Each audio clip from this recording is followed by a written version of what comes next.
అబ్బబ్బబ్బబ్బా ఏమి జాంపళ్ళండి ఇవి చూడండి, చెట్టు అంతా జాంపల్లే. పండిన కూడా ఓపెన్ ఉన్నాయి, ఎవరు పెరికేట్లేదు, తినేయట్లేదు వాళ్ళైతే. ఇంకా ఈరోజు అయితే కొబ్బరికాయలు కొట్టే ప్లేస్కి వచ్చినాం కదా, అక్కడైతే ఉన్నింది ఈ చెట్టు అయితే.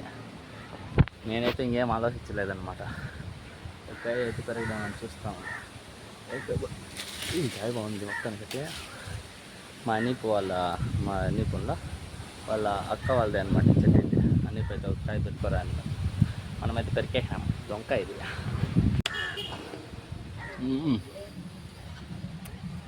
సూపర్ ఉంది టేస్ట్ అయితే. ఇలా మస్తుగా తింటానండి అయితే ఫ్రూట్స్ అయితే. పొలాల దగ్గరే ఉంటాయి టెంకాయ చెట్లు అయితే. వాళ్ళు ఏదో చెట్లు నాటుకుంటారు అనమాట వాళ్ళ ఇంటి కోసమని.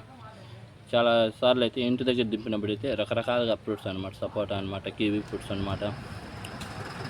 కొన్నిసార్లు ఆవకాడ కూడా తిన్నాను అయితే. ఇలా ఇండ్ల దగ్గర నాటుకుంటారు కదా, మొహమాటం పడుకున్న వాళ్ళని అడగతాను అనమాట. వాళ్ళైతే కోసుకుంటారు, నేను ఇంకేం ఆలోచిస్తాను, కోసుకొని తినేయడమే ఇట్లా.